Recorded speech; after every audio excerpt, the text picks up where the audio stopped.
Infertile rancher won a teenage girl in a poker game. What happened next changed everything. The first to notice something was wrong.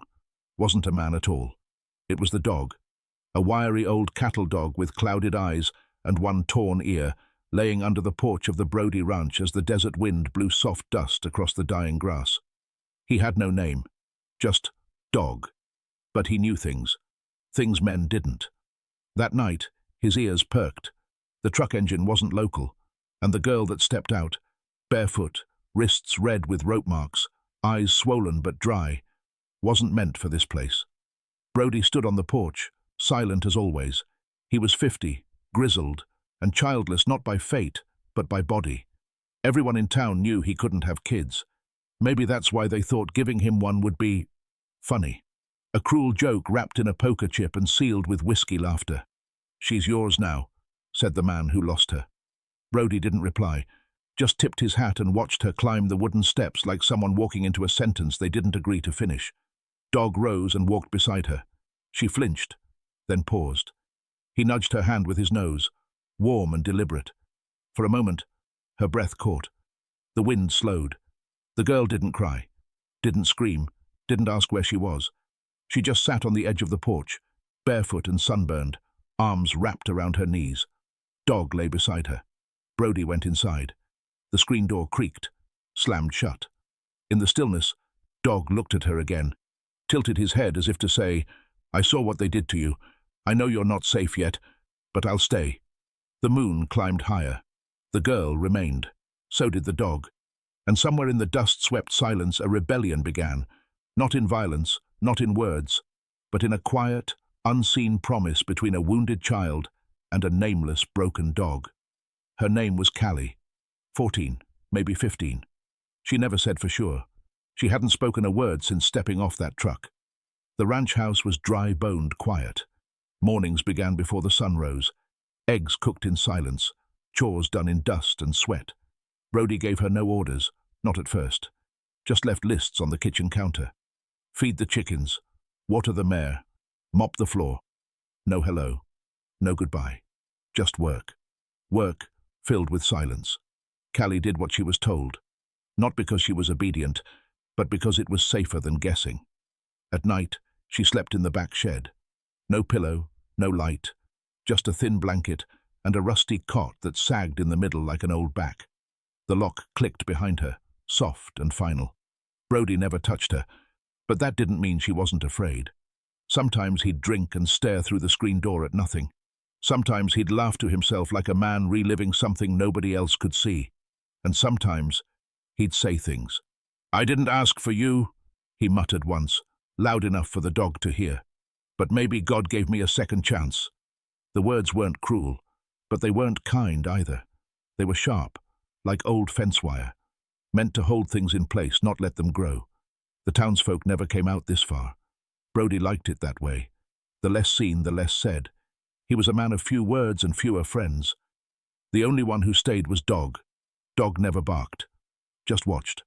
When Callie poured out feed for the horses, Dog sat behind her. When she washed dishes with shaking hands, Dog lay under the table, eyes open.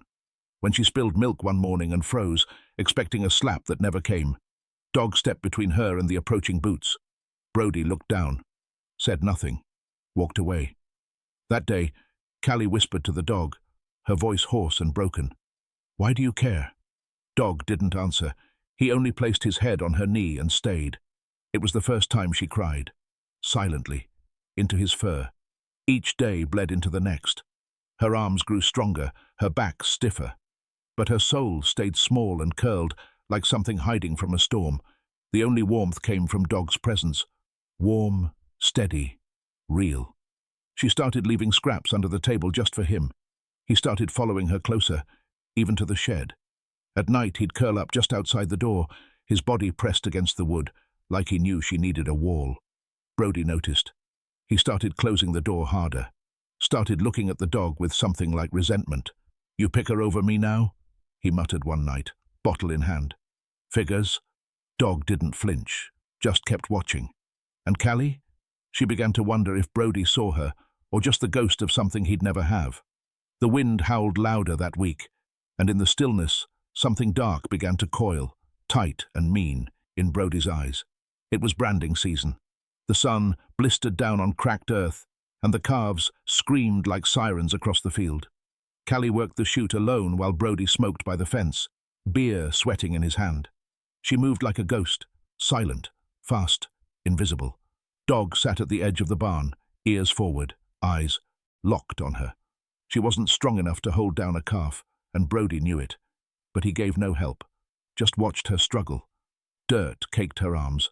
One calf kicked loose and knocked her against the rail. "Damn girl!" Brody shouted, tossing the beer can to the ground. He stormed over and grabbed her by the upper arm. Hard. "You want to eat? You better learn to hold your weight." Dog stood, tail stiff, shoulders squared. "Back off!" Brody snapped at him, pointing. "Ain't your business." Dog didn't move. Callie's lip bled where it hit the chute. She didn't cry, just turned her face toward the dog. Her eyes pleaded, not for rescue, but for witness.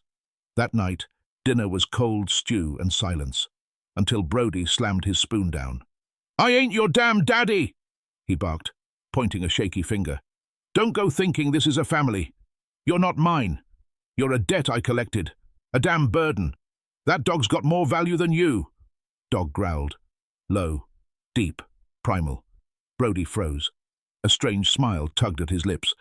"Well now," he muttered, "guess the mutt needs reminding."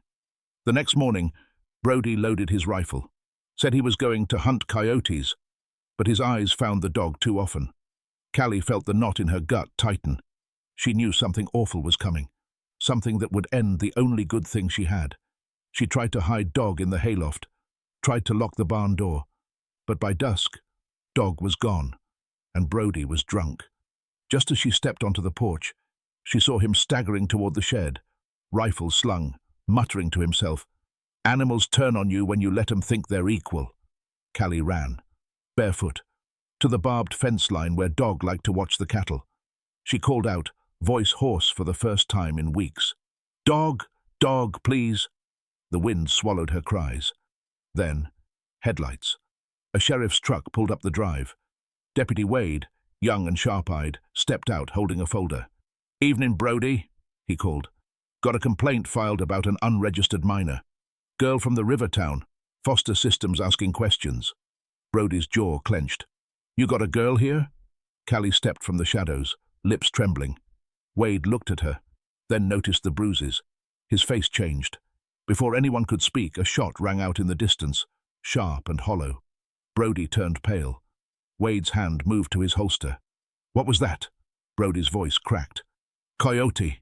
Callie knew better. So did Wade. The shed door slammed open. Brody stumbled in, reeking of bourbon and something colder. Something that wasn't just rage, but purpose. Callie had barely made it back from the pasture where she'd found Dog limping, a bloody groove along his hind leg. Bullet graze. She'd cried then, not out loud, but in deep, aching breaths, while wrapping his leg with torn flannel. Now she stood between Brody and the dog, shielding him with her body. "Move," Brody growled, pulling a length of leather strap from his back pocket. His voice was flat. "You turned that dog on me. Time he remembers who owns who." Callie didn't move. He raised the strap. The first swing didn't land. Not on Dog. Not on Callie. It was caught in the air by teeth. Dog had lunged.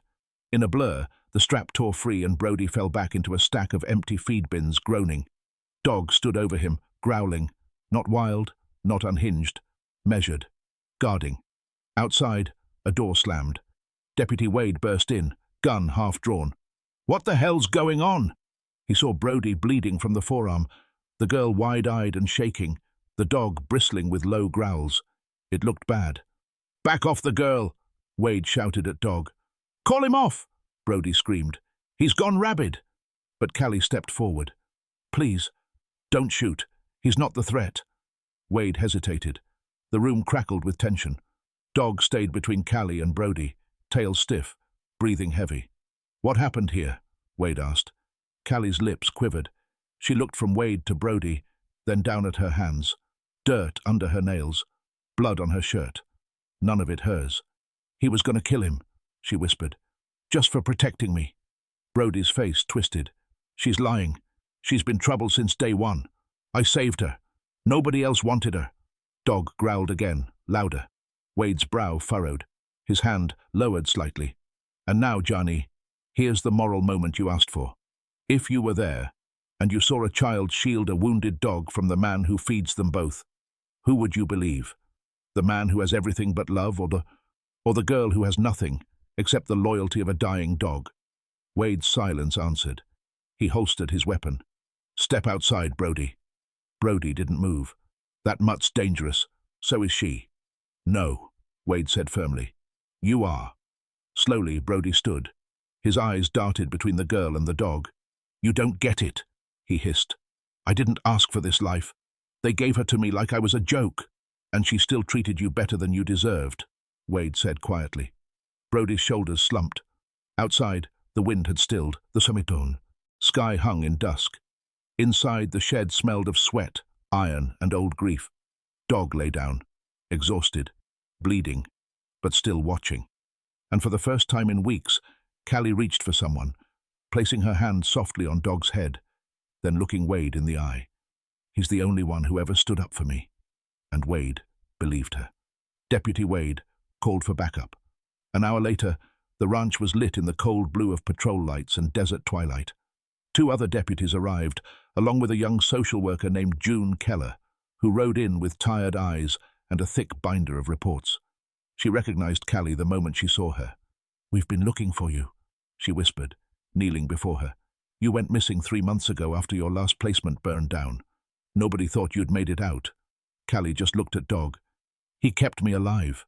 Wade pulled June aside. It's more than that, he said. I think she was traded, in a poker game. June's face went pale. That's trafficking. And this rancher, Brody, he's claiming he's just doing what he was told. Brody sat cuffed in the dirt, eyes blank. His pride had cracked wide open in front of headlights and witnesses. He's got records, Wade continued.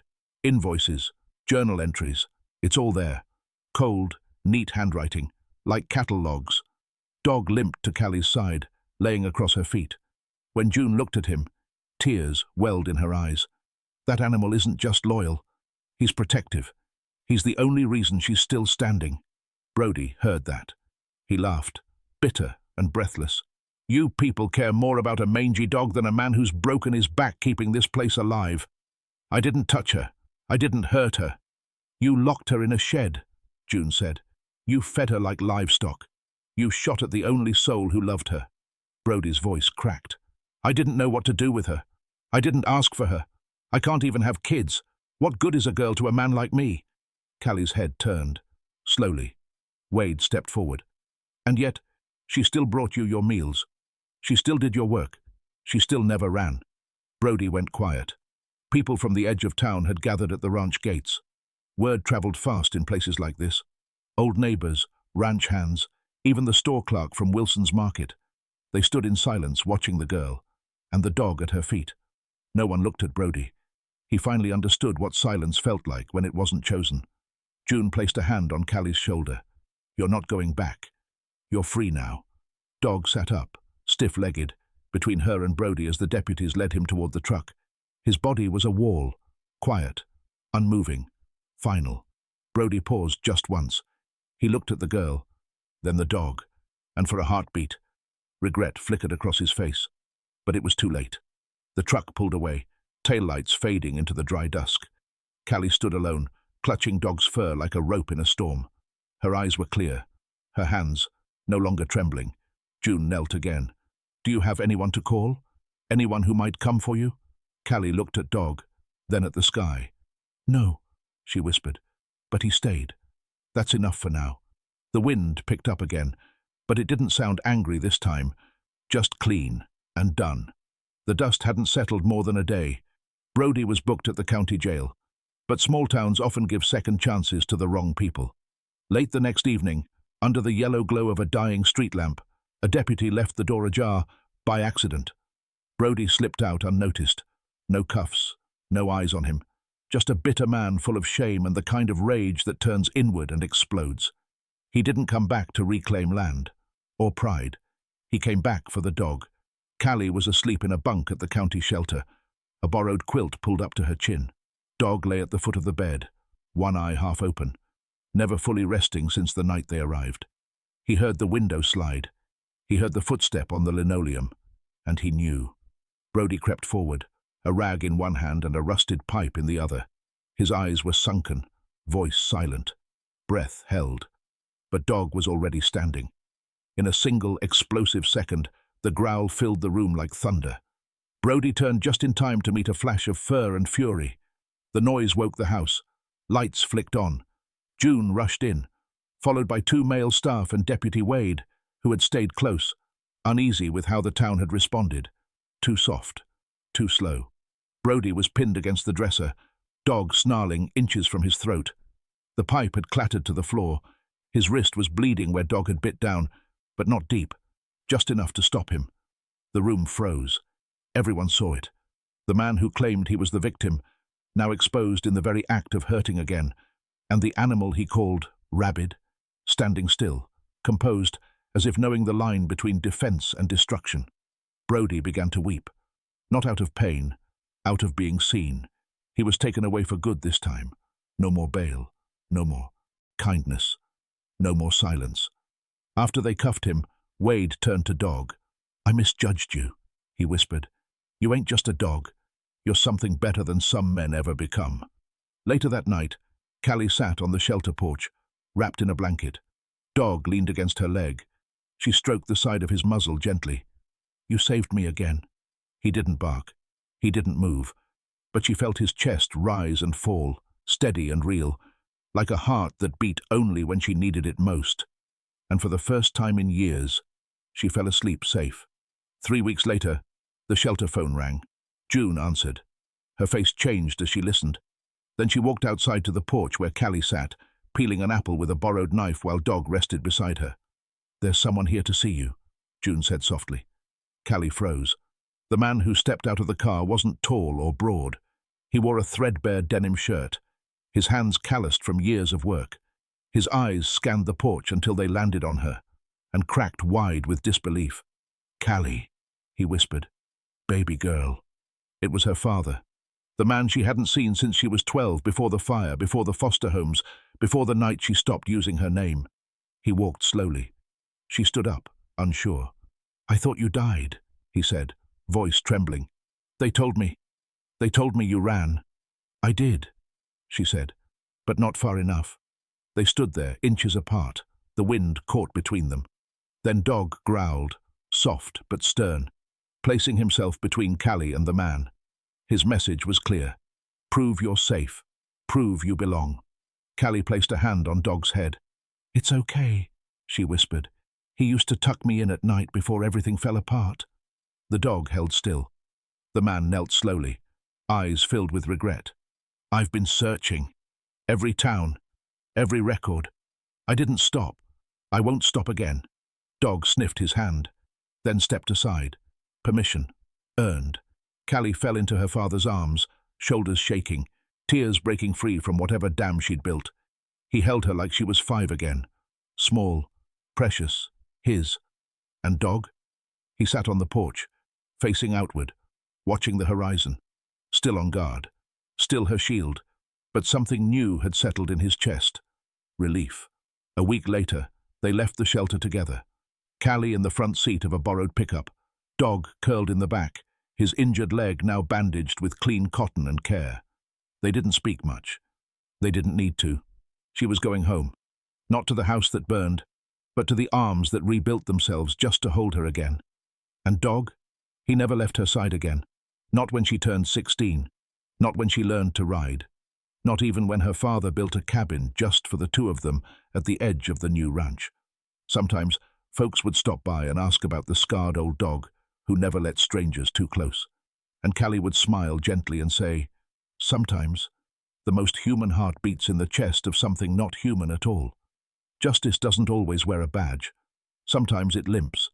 Sometimes it growls softly in the night, standing guard outside a locked shed, refusing to abandon the ones no one else protects. Love isn't always loud either. It can come in the form of a girl too broken to speak and a dog too wounded to run, who somehow found healing in each other's silence. And redemption. It doesn't roar. It whispers.